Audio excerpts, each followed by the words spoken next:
Halo pemirsa, program Meet the VVIP kembali hadir ke hadapan Anda. Masih bersama saya, Gesmi Sitanggang. Pemirsa, pada episode kali ini kita akan berbincang-bincang dengan Duta Besar Republik Indonesia berkuasa penuh untuk Turki, Bapak Lalu Muhammad Iqbal. Halo Pak Dubes, apa kabar Pak?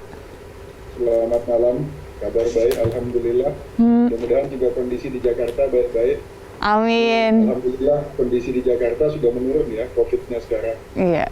Kalau di Turki seperti apa Pak? Angka di Turki masih di sekitaran 20.000 per hari. Tetapi memang tesnya cukup tinggi, sekitar 340.000 per hari angka tes PCR-nya. Dan memang ini risiko yang harus diambil Turki karena dia memutuskan sejak bulan Juni tahun 2020 untuk membuka bordernya. Jadi untuk masuk ke Turki sejak Juni 2020 sudah gampang memperoleh visa dan tidak ada karantina. Jadi ya ini risiko yang harus diambil untuk keseimbangan antara ekonomi dan safety. Pak Dubes, angka di Turki dengan yang cukup tinggi berarti saat ini masih kondisi pandemi. Pak Dubes, saat ini kegiatannya seperti apa Pak? Boleh diceritakan? Kegiatan sudah normal meskipun angkanya tinggi, tetapi kehidupan di Turki praktis sejak awal tahun ini sudah normal. Dan yang membedakan dengan kondisi normal hanya di mana-mana orang masih pakai masker dan di mana-mana disediakan hand sanitizer. Itu yang membedakan dengan kondisi normal. Karena meskipun angka di Turki cukup tinggi, namun angka kematiannya rendah, masih jauh di bawah 1% angka kematiannya. Jadi kondisi terhandle, kemudian tingkat hunian rumah sakit juga pada saat tertinggi tidak pernah mencapai lebih dari 68%. Lalu untuk kegiatan di kedutaan sendiri Pak, untuk kegiatan perkantorannya apakah sudah kembali normal atau masih menerapkan work from home? Ya, pada saat awal-awal pandemi kita menerima sekitar bulan Maret, April, kita menerima surat dari semua kedutaan yang ada di Ankara yang memberitahukan bahwa mereka menutup operasi kantornya karena situasi pandemi. Kemudian saya diskusi dengan teman-teman di KBRI, kita sampaikan ini apa nih respon kita, apakah kita mau tutup juga atau kita tetap buka. Kalau kita tutup ya sudah, kita tutup, toh kita punya alasan untuk menutup karena situasi pandemi. Tapi kalau kita buka, berarti kita satu-satunya kedutaan yang akan tetap buka. Artinya kita satu-satunya yang punya kesempatan untuk mengambil opportunities yang muncul akibat pandemi ini. Akhirnya kita memutuskan untuk tetap buka. Dan karena kita punya 6.500 WNI di sini yang harus kita urus, kalau kami tutup itu akan membuat bingung WNI. Jadi kami memilih untuk fokus untuk memberikan tetap buka dan memberikan bantuan penanganan bagi WNI yang ada di sini dan mempersiapkan kerjasama bilateral pasca pandemi nanti. Dan alhamdulillah itu yang kita lakukan. Jadi kita tidak pernah tutup sejak awal pandemi. Wah, luar biasa, satu-satunya kedutaan yang memilih untuk buka ya Pak. Lalu kondisi WNI saat ini di Turki seperti apa Pak? Apakah semua WNI sudah mendapatkan vaksinasi atau bagaimana Pak?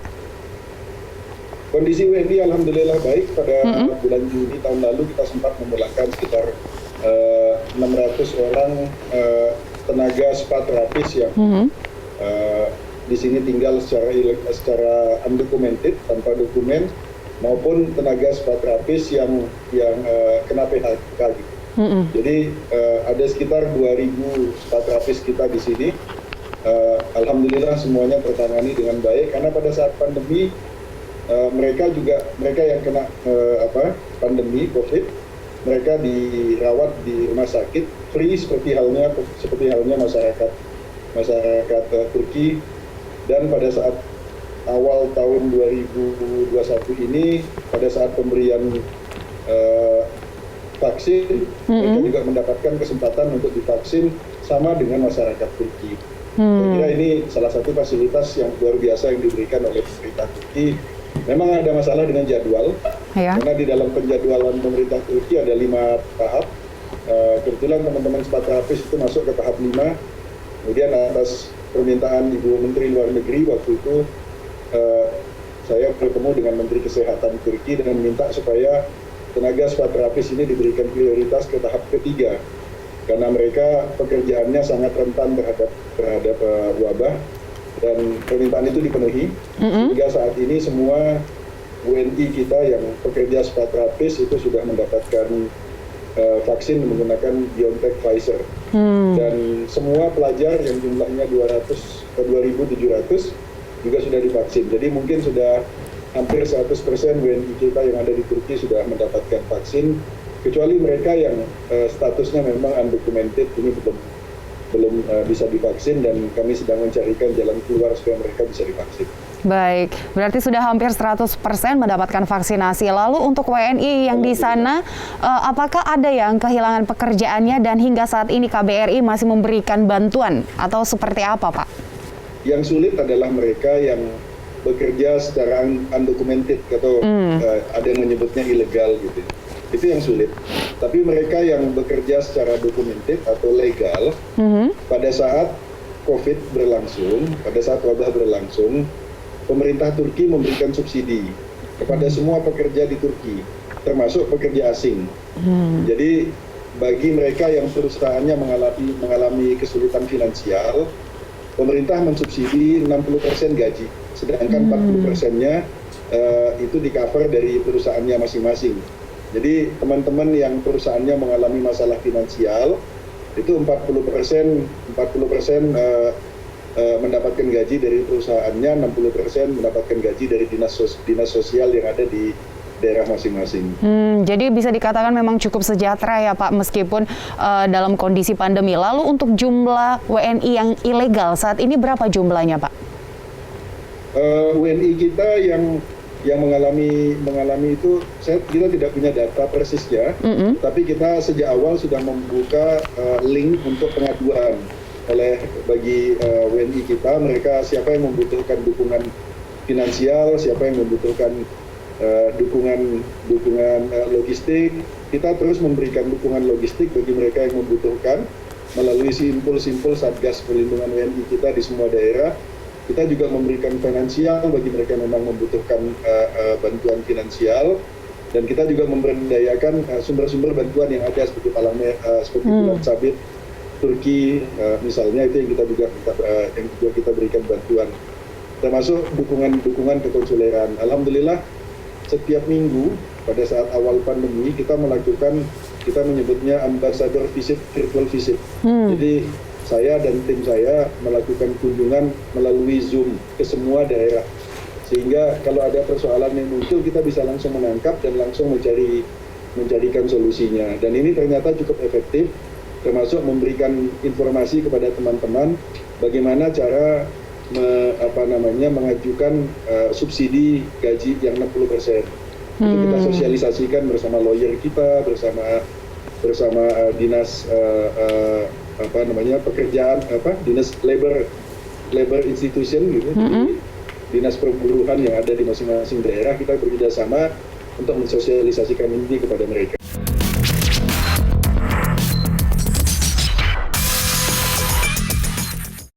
Tadi Bapak mengatakan bahwa sudah dilakukan berbagai upaya untuk memberikan kabar kepada WNI yang undocumented. Sejauh ini kalau Bapak melihat, apakah hal ini mendapat respon yang baik dari mereka dan seperti apa?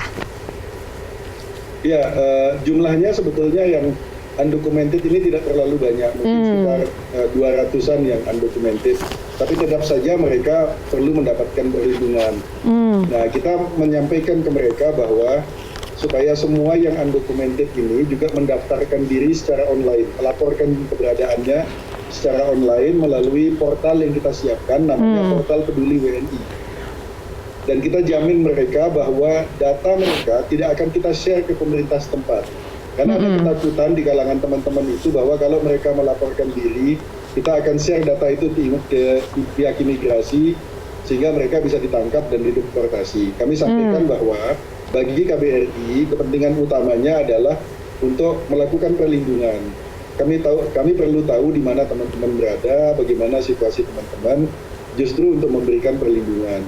Dan alhamdulillah selama dari hasil sosialisasi dan kunjungan virtual ke setiap minggu ke daerah-daerah tersebut, sekarang sudah hampir 4 ribuan WNI kita, termasuk mereka yang undocumented tadi, sudah melaporkan diri sehingga kita punya datanya.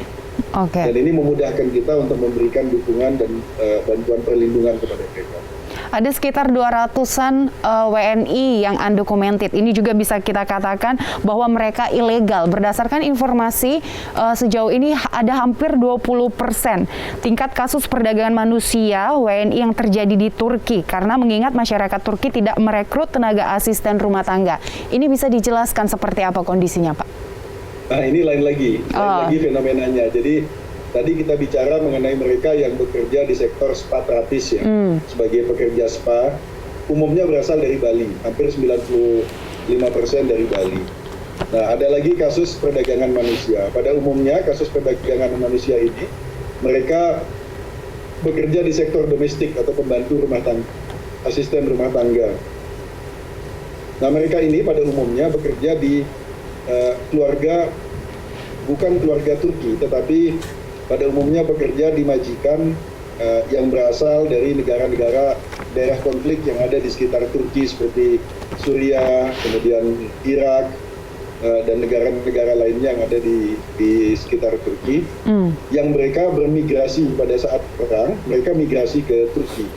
Jadi ada peraturan di Turki ini bahwa mereka yang investasi 250.000 US dollar minimal, mereka entitled, mereka mendapatkan kesempatan untuk apply untuk mendaftar sebagai warga negara Turki. Nah, karena itu banyak waktu itu eksodus dari daerah-daerah itu, terutama yang orang-orang kaya untuk tinggal di Turki. Nah, ini yang menjadi pada umumnya yang menjadi user, menjadi majikan mereka di Turki. Jadi budaya yang mereka bawa dari negaranya itu dibawa ke Turki. Sementara pemerintah Turki sendiri tidak memasukkan pekerjaan domestik itu sebagai pekerjaan yang boleh mendatangkan dari luar negeri. Dan lebih dari itu, orang Turki tidak memiliki budaya tidak ada budaya untuk memiliki pembantu di rumah. Nah, banyak yang mengumumkan ke Indonesia, kami juga memantau di medsos dan sebagainya, yang menyampaikan adanya kebutuhan pekerja rumah tangga di Turki. Dan banyak yang menganggap bahwa penggunanya nanti adalah orang Turki. Gitu. Nah, kemudian ya akhirnya banyak yang tertipu. Kebanyakan memang problemnya adalah di trafficker atau mereka yang bekerja di Indonesia, maksudnya mereka yang agen-agen di Indonesia yang bekerja sama dengan agen-agen di Turki, yang agennya pun orang-orang dari daerah-daerah tersebut, dari negara-negara tersebut, bukan dari pihak Turki. Tapi kerjasama kita dengan polisi anti trafficking yang ada di Turki sangat baik, dan dukungan dari kepolisian Turki juga sangat baik. Mereka memberikan dukungan mulai dari proses identifikasi, kemudian persekusi, sampai perlindungannya pada saat mereka sudah diamankan. Lalu sejauh ini berapa jumlah, Pak, yang sudah diselamatkan dari kasus perdagangan manusia yang dialami oleh WNI sendiri di sana? Dan bisa diceritakan apa saja yang mereka alami, Pak, mungkin pada saat mereka akhirnya diiming-imingin menjadi asisten rumah tangga di sana. Bagaimana nasibnya? Kalau kita lihat angkanya itu mengalami peningkatan drastis dalam 2 tahun terakhir. Sebelum tahun 2020 nyaris angka perdagangan manusia yang masuk yang ditangani oleh KBRI dan KJRI itu tidak lebih daripada 20 per tahun gitu. Tapi pada tahun ini saja, sudah setengah tahun ini, itu angkanya sudah lebih dari 100, baik di KBRI dan KJRI. Dan ini terjadi sebenarnya bukan karena angkanya yang meningkat, dugaan saya, tetapi lebih karena kemampuan deteksi kita lebih baik. Sekarang masyarakat itu kita sudah memiliki Satgas Perlindungan WNI yang di hampir semua daerah. Yang anggota Satgas itu adalah masyarakat kita. Masyarakat kita yang ada di daerah itu yang kita berikan pelatihan, kemudian kita berikan akses komunikasi dengan kita, dan setiap bulan kita melakukan koordinasi sehingga sosialisasi informasi mengenai hotline KBRI, kemudian sosialisasi informasi mengenai bagaimana menyelamatkan diri dan sebagainya, mengenai peraturan itu sampai ke teman-teman yang berada di rumah-rumah tersebut. Jadi mereka tahu kemana harus menghubungi, sehingga kita bisa menerima banyak sekali pengaduan dari masyarakat kita yang menjadi korban perdagangan manusia. pada umumnya mereka menjadi korban perdagangan manusia. Beberapa gejala yang muncul antara lain misalnya mereka tidak digaji, jadi dijanjikan akan digaji tetapi tidak pernah pegang gajinya. Kemudian mereka disekap di ruangan, kemudian mereka dilarang berkomunikasi dengan orang luar, terus bekerja dengan excessive hours gitu, jadi bekerja bahkan lebih dari 18 jam sehari.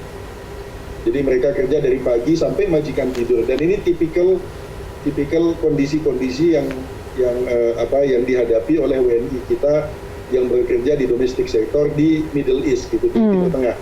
Jadi ini fenomena di Timur Tengah yang karena orang Timur Tengahnya migrasi ke Turki, kemudian dibawa fenomena itu ke Turki. Baik.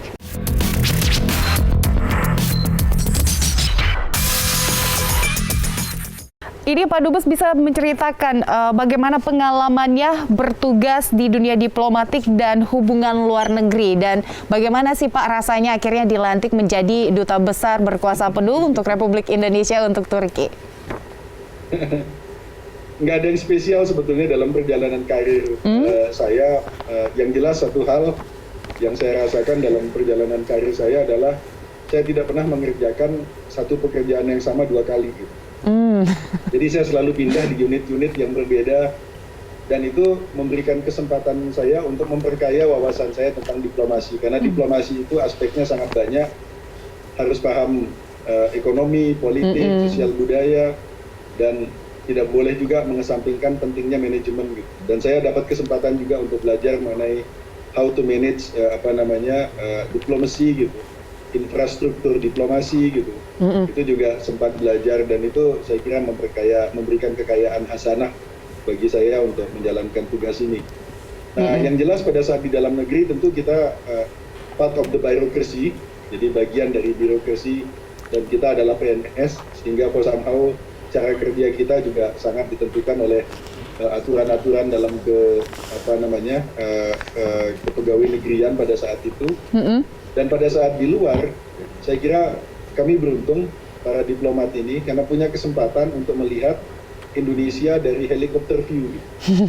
Melihat Indonesia dari luar, gitu. Sehingga kita bisa banyak dapat wisdom sebenarnya apa sih persoalan yang dihadapi oleh bangsa kita. Melihat dari dalam pada saat kita di dalam, dan melihat dari luar pada saat di luar, sehingga big picture, gambar besar dari bangsa Indonesia itu dapat kita lihat. Dan pada saat berada di luar itu saya kira kita menjadi lebih makin nasionalis gitu pada saat di luar gitu. Jadi makin nasionalis, makin menjadi patriotis gitu. Karena ada negara-negara lain juga yang melakukan upaya diplomasi yang sama di situ. Tapi as an ambassador sebetulnya menjadi dubes pada saat ini dengan pada masa klasik dulu berbeda. Pada masa klasik dulu, dubes itu disebut luar biasa dan berkuasa penuh. Karena tidak ada means of communication. Pada saat seorang dubes dikirim ke suatu negara, dia betul-betul wakil presiden di situ. Dan dia harus memutuskan apapun untuk kepentingan kedua negara. Nah sekarang, dengan di zaman modern ini, diplomasi berbeda. Gitu. Dubes luar biasa dan berkuasa penuh itu nggak benar-benar luar biasa berkuasa penuh sebenarnya. Karena komunikasinya sudah semakin lancar, kita bisa minta arahan kapanpun ke presiden, ke Menlu, bisa meminta arahan, bisa meminta direction, gitu. Bisa meminta bahkan dalam pengambilan keputusan pun kita serahkan ke pusat untuk mengambil keputusan, kita yang eksekusi di sini. Gitu. Jadi ada perbedaan. Gitu. Ya, pada saat pertama kali dilantik dan ditentukan Bapak akan menjadi dubes di Turki, apa sih Pak yang pertama kali dibayangkan? Dan pertama kali saat memijakkan kaki di negara Turki itu seperti apa sih Pak rasanya? Pada saat saya akan dilantik, satu-satunya yang paling saya yang paling saya syukuri gitu adalah ayah saya masih hidup pada saat itu, ibu saya masih sehat juga. Sehingga pada saat saya pelantikan, ibu bapak saya bisa hadir di situ. Itu yang paling berharga buat saya. Gitu. Jadi bukan jabatannya gitu, tapi bapak ibu masih bisa hadir di pelantikan itu, dan belum COVID ya. Jadi pelantikannya nggak online tapi offline. Kalau mengenai Turki sendiri, sebetulnya S3 saya itu tentang Balkan. Jadi saya sudah mengamati Turki itu sejak tahun 2002 praktis. Jadi udah hampir 20 tahun lah mengamati Turki, meskipun pada saat saya bekerja di Kementerian Luar Negeri itu saya tidak menangani Turki, tetapi karena S3 saya itu memang terkait dengan Balkan dan Turki adalah salah satu subjek penting di Balkan, jadi saya mengikuti perkembangan di Turki. Saya pernah melakukan riset di Turki tahun 2002-2003. Saya mengerti kultur Turki dan saya sudah punya network di Turki yang itu saya maintain selama 20 tahun, yang network yang dulu sudah aging, sudah makin sepuh, menua, sudah pensiun, kemudian mereka transfer network itu ke yang lebih muda, sehingga ketika saya datang sebetulnya saya tidak menghabiskan terlalu banyak waktu untuk melakukan penyesuaian, karena saya alhamdulillah sudah familiar dengan Turki gitu. Oke, sudah melakukan riset hampir 20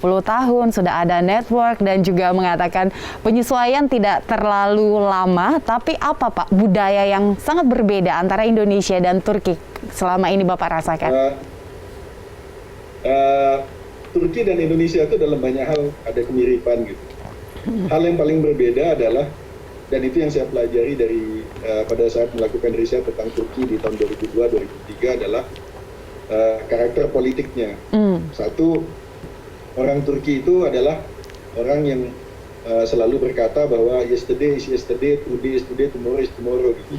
Jadi hari ini berantem, besok bersahabat, besoknya lagi berantem, itu hal biasa gitu. Jadi orang Turki itu nggak baper, sama sekali nggak baper.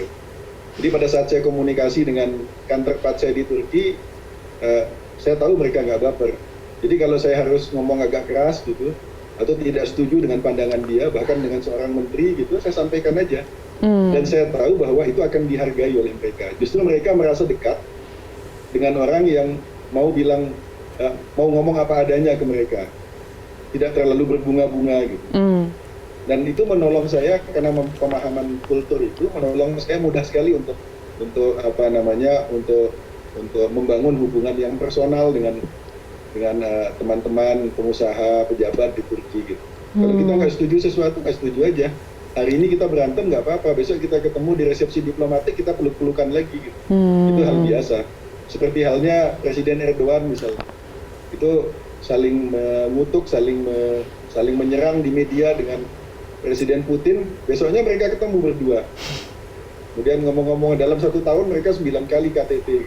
Dengan Presiden Trump hari ini ribut-ribut, besok diundang makan malam di Gedung Putih gitu. Jadi hal biasa, dan itu hal yang saya pelajari dari Turki. Jadi dalam banyak hal Turki sama dengan Indonesia. Kalau kita datang ke orang Turki ini punya 2 karakter, karena negaranya terbelah 2, sebagian Eropa, sebagian Asia. Kepribadiannya juga terbelah 2, tapi bukan bipolar ya. jadi setengah Eropa, setengah Asia. Tergantung bagaimana cara kita mendekati mereka. Kalau kita datang ke mereka sebagai orang Asia, dengan cara Asia, dia akan berubah jadi Asia. Kalau kita datang ke mereka dengan cara Eropa, dia jadi sangat formal. Sangat legalistik gitu. Tapi kalau kita datang sebagai teman, dia langsung cair sebagai teman. Dan itu saya kira pelajaran penting untuk penempatan sebagai diplomat di Turki. Banyak kebudayaan yang bisa dipelajari, kebiasaannya juga yang sangat menarik.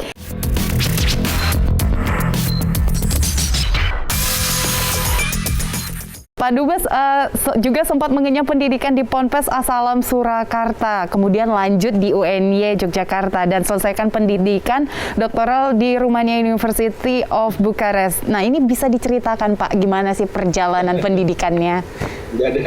Nggak ada yang terlalu spesial untuk diceritakan gitu. Yang jelas saya di Asalam itu, di pondok pesantren, itu adalah perantauan pertama saya.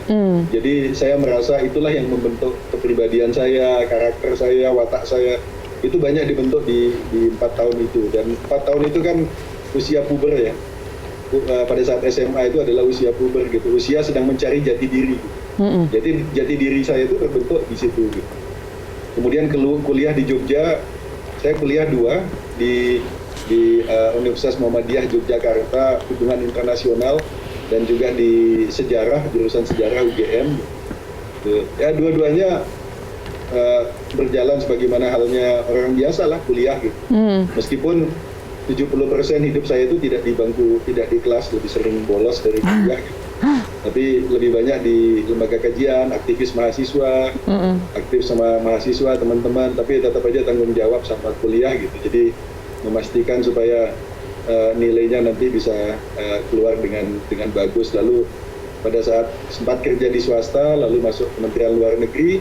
Di Kementerian Luar Negeri saya dapat beasiswa pada saat itu karena sedang krisis, jadi beasiswa S2-nya di UI, Universitas Indonesia, UI.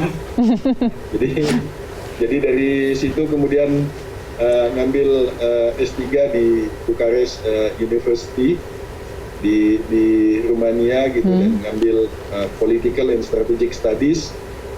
Dan disitulah kemudian saya pertama kali mengenal politik Turki, karena kajiannya mengenai Balkan gitu, transisi politik di Balkan, dan pada saat itu politik di Turki sedang mengalami transisi yang kemudian menjadikan Turki seperti sekarang ini. Yaitu, saya datang ke Turki bulan Desember tahun 2002. Sebulan sebelumnya Erdogan itu naik sebagai Perdana Menteri pertama. Nah, sejak saat itu Turki selalu di bawah Erdogan sampai saat ini. Jadi saya mengamati perjalanan Presiden Erdogan sejak awal beliau sampai saat ini. Jadi perjalanan pendidikannya begitu aja. Nggak ada yang spesial sih sebetulnya. Nggak ada yang spesial, tapi sepertinya Bapak mengamatin hampir 20 tahun nih tentang Turki. Apakah memang sudah ada cita-cita menjadi dubes di Turki, Pak?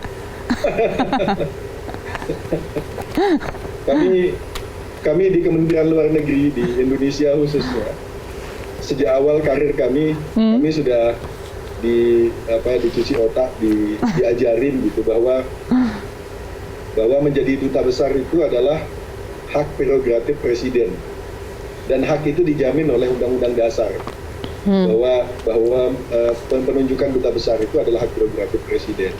Jadi kami diajarkan bahwa jabatan tertinggi yang bisa dicapai seorang diplomat karir itu adalah sebagai konsul jenderal atau sebagai DCM. Karena kalau sudah sebagai dubes itu political appointee. Jadi itu udah pejabat politik, itu ditunjuk oleh presiden. Nah karena itu saya nggak pernah mimpi mau jadi dubes gitu. Jadi pokoknya kerjain aja pekerjaan dengan sebaik mungkin gitu. Kalau dapat amanah kepercayaan jadi dubes, alhamdulillah. Kalau tidak ya sudah, kita udah menerima fakta bahwa kita maksimal akan jadi konsul jenderal atau wakil dubes gitu di CM. Alhamdulillah ini dikasih kesempatan, dan saya nggak tahu apakah pada saat diputuskan untuk menjadi dubes di sini, apakah background saya pernah belajar mengenai Turki itu dikonsider atau tidak gitu, atau satu kebetulan. Tapi saya yakin pimpinan pada saat itu juga melihat CV-nya ke belakang mungkin. Tidak pernah terbayang menjadi dubes, tapi saat ini menjadi dubes di Turki. Sebenarnya cita-citanya apa sih, Pak? Atau apa sih pencapaian yang mungkin masih ingin dilakukan lagi nanti setelah selesai jabatannya menjadi dubes? Kalau ngelihat waktu kecil, cita-citanya justru jadi sopir bis gitu. Jadi sopir bis malam. Karena dulu saya suka, ibu saya orang Pasuruan, Jawa Timur, ayah saya orang Lombok. Jadi sekali setahun suka diajak ibu ke Pasuruan gitu. Saya duduk di belakang sopir, itu selalu nggak bisa tidur sepanjang jalan karena kagum pada kehebatan sopir. Dia menyetir mobil di saat malam tanpa tidur, di belakangnya ada 40 penumpang, ada 40 nyawa yang ada di tangannya, dan keselamatannya ada di tangannya. Dan pada saat itu kan setir bis belum kecil kayak sekarang. Iya betul. Sekarang sudah power steering, kalau dulu masih steering by power kan gitu. Steering by power zaman dulu itu. Jadi kagum aja gitu. Dan belakangan saya lihat ternyata itu kekaguman terhadap leadership gitu ya. Itu kan salah satu metafor leadership gitu, bahwa nyopir malam tanpa tidur, 40 nyawa ada di belakangnya gitu. Jadi itu membekas sekali. Sebenarnya saya dulu ketika kuliah, cita-cita saya jadi wartawan perang gitu. Makanya saya senang kalau lihat teman-teman wartawan bekerja gitu. Itu karena cita-citanya jadi wartawan perang, dan dulu spesifik pengen kerja di NHK gitu. Di NHK gitu, tapi nggak kesampaian juga. Dulu sempat kerja di perusahaan Jepang sebagai batu lompatan, suatu saat bisa kerja di NHK. Tapi rupanya ayah saya mengharapkan saya jadi diplomat. Jadi beliau minta saya untuk daftar ke Kemlu. Bahasanya masih teringat sampai sekarang. Beliau bilang bahwa Bapak ingin ada anak Bapak yang jadi diplomat. Karena sejak zaman Majapahit sampai sekarang belum ada keluarga kita yang jadi diplomat. Ya. Beliau pengagum Adam Malik. Jadi beliau ingin sekali ada anaknya yang jadi diplomat. Baik, berarti ingin menjadi supir bus malam dengan mempelajari leadership dan suka tantangan karena ingin menjadi wartawan perang. Tapi saat ini juga menjadi tantangan ya Pak, tentunya menjadi duta besar di negara Turki dengan segala macam urusan dan permasalahan yang harus dilakukan. Ya, Pak Dubes, bagaimana nih Pak, Bapak melihat minat mahasiswa Indonesia yang ingin belajar di Turki untuk saat ini? Dalam 5 tahun terakhir terjadi peningkatan jumlah mahasiswa Indonesia yang belajar di Turki luar biasa. Dari 5 tahun lalu itu jumlahnya masih di bawah 1.000. Saat ini sudah, saya kira sudah hampir 3.000. Data terakhir kita 2.700, tapi masih banyak yang belum melaporkan diri. Kemungkinan sudah melebihi 3.000. Minat ini lebih banyak didasari oleh pertama image tentang Turki sebagai negara Islam yang maju. Jadi banyak keluarga-keluarga Muslim yang berpikir mengirimkan ke Turki, which is benar. Dari segi pendidikan mereka maju, tapi tidak semua bidang maju. Jadi kalau ilmu sosial saya kira kita masih setara lah dengan Turki. Nah, saya selalu menyarankan supaya kalau mau sekolah ke Turki bidangnya teknik. Jangan juga bidang agama gitu, karena bidang agama pilihannya kalau nggak ke negara Arab ya ke Indonesia saja sekalian gitu. Karena kalau kelebihannya kalau di Arab kan at least kan bisa bahasa Arab gitu. Karena Al-Qurannya dalam bahasa Arab sehingga lebih mudah untuk mempelajari. Tapi kalau dari Turki kan 2 tahap jadinya, dari Indonesia ke Turki, Turki ke Arab, baru Arab bisa belajar ilmu keislaman gitu. Nah, memang selain image tentang Turki juga biaya murah sekali di Turki, khususnya universitas negeri gitu. Sebagai contoh saja untuk universitas yang terbaik di Turki itu METU namanya, Middle East Technical University, itu per semesternya itu kalau dirupiahkan hanya sekitar 4 juta dan nggak ada uang bangunan, nggak ada apa-apa. Dan bagi orang Indonesia mudah sekali untuk mencari sekolah-sekolah bagus di Turki. Karena hasil UN itu diakui di Turki. Hasil UN itu diakui. Jadi kalau hasil UN-nya bagus di Indonesia, lebih mudah masuk ke Turki. Dan persyaratannya hanya IELTS sama IELTS-nya itu sekitar 7 lah. 7 itu rata-rata minimal. Kemudian SAT-nya itu sekitar 1.200 lah. Jadi masih sedikit di bawah Inggris, sedikit di bawah Amerika untuk persyaratannya. Dan biayanya murah. Jadi itu yang membuat banyak yang masuk ke Turki. Namun fenomenanya belakangan ini cukup mengkhawatirkan sih sebetulnya, karena banyaknya beroperasi agen-agen pengiriman mahasiswa ke Turki. Ya sebagian bagus dan bertanggung jawab, tapi sebagian besar tidak bagus dan tidak bertanggung jawab gitu. Dan akhirnya banyak mahasiswa kita yang dikirim ke universitas-universitas yang bahkan tidak ada di 60 besar gitu. Yang kalau cuma universitas kayak begitu di Indonesia juga banyak yang lebih bagus gitu. Dan akhirnya teman-teman itu ke situ tidak mendapatkan apa yang diharapkan mereka gitu. Itu yang agak mengkhawatirkan. Karena itu saya anjurkan supaya teman-teman yang mau sekolah ke Turki melalui agen, betul-betul hati-hati memilih agen, lihat reputasinya, dan kalau perlu konsultasi dengan PPI. Jadi PPI Turki, ada PPI Turki, kemudian ada PPI di masing-masing wilayah.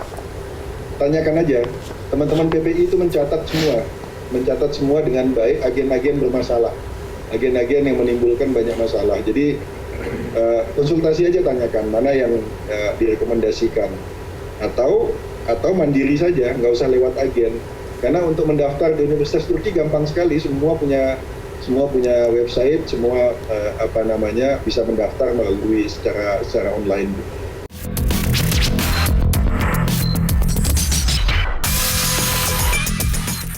Pak Dubes, lalu bagaimana dengan hubungan bilateral Indonesia dan Turki untuk saat ini?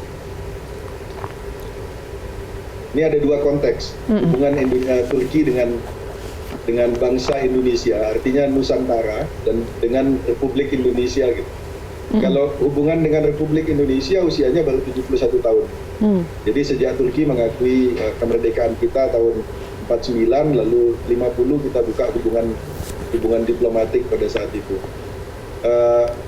Tapi hubungan kita dengan Turki sebenarnya sudah terbangun sejak abad ke-15. Jadi dengan komunikasi antara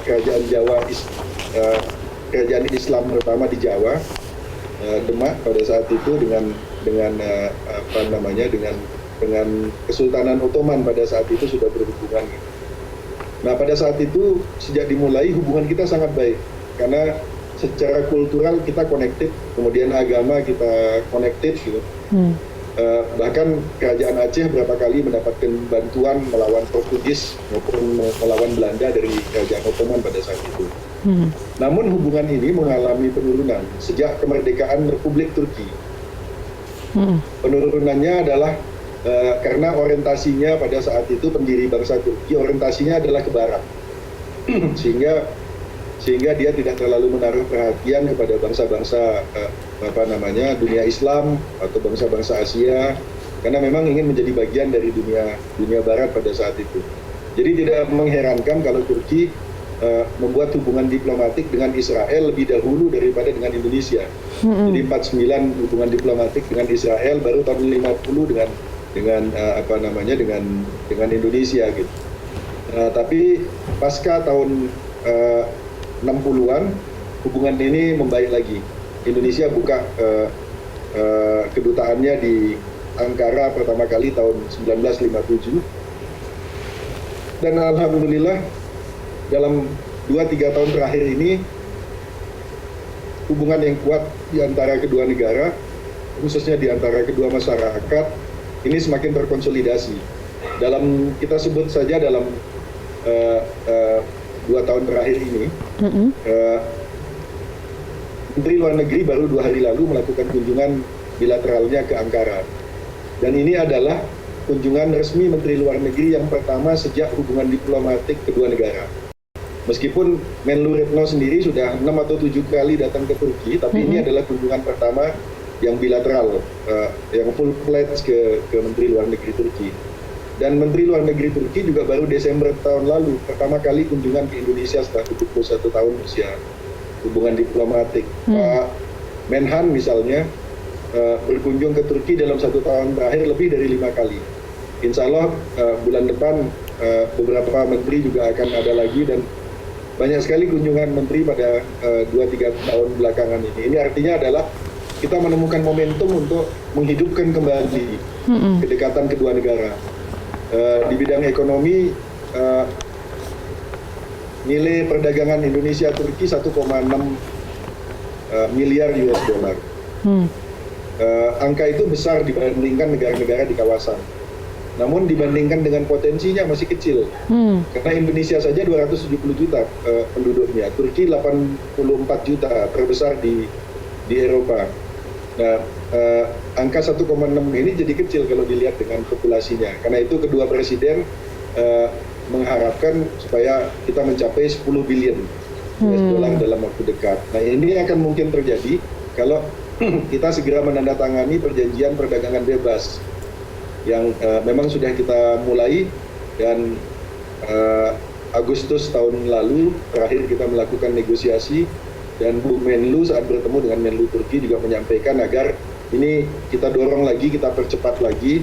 Kita harapkan akan ada satu kesepakatan yang kita capai nanti sebelum kunjungan Presiden Erdogan ke Indonesia, yang sementara ini diharapkan sekitar awal tahun depan sudah berkunjung, mungkin sekitar Februari akan berkunjung ke Indonesia gitu. Di bidang defense industry dan keamanan kita sudah punya perjanjian-perjanjian yang kita butuhkan, dan Turki ini kan negara NATO yang 70% kebutuhan angkatan bersenjatanya disuplai sendiri dari produksi sendiri. Jadi banyak yang bisa kita pelajarin, banyak yang kita bisa transfer teknologi dan knowledge-nya, dan Turki more than willing untuk berbagi dengan Indonesia. Dan ini saya kira akan mempererat hubungan di antara kedua negara. Begitu juga di bidang sosial budaya, hubungan sudah sangat dekat. Banyak mahasiswa kita di sini sehingga people to people contact juga tumbuh dengan baik. Ya, Pak Dubes, beberapa waktu lalu tadi juga Bapak menyampaikan bahwa ada kunjungan Menlu Retno Marsudi ke Turki. Ini informasinya ada pembicaraan tentang hubungan bilateral dari segi industri dan pengembangan produk militer seperti pengembangan bersama pesawat terbang dan produk tank skala kecil. Ini sudah seperti apa Pak pembicaraannya sejauh ini? Ya, untuk defense industry banyak sekali area yang kita bahas di antara kedua negara.